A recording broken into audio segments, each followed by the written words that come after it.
Vittorio Veneto è un paese da divorziati. Beh, è un paese di divorziati perché il dato così può sembrare anche statisticamente carino, in realtà si può anche spiegare scientificamente. Vittorio Veneto è un comune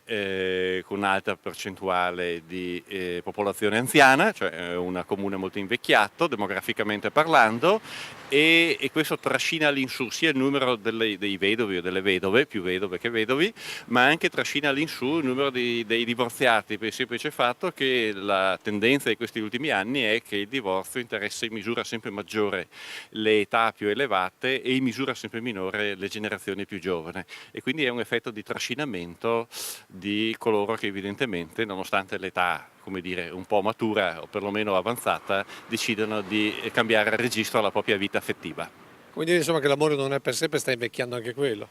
Beh, dice una ricerca francese che già a 40 anni una persona mediamente ha avuto 3 amori importanti, il che significa che il grande amore della vita si deve perlomeno moltiplicare.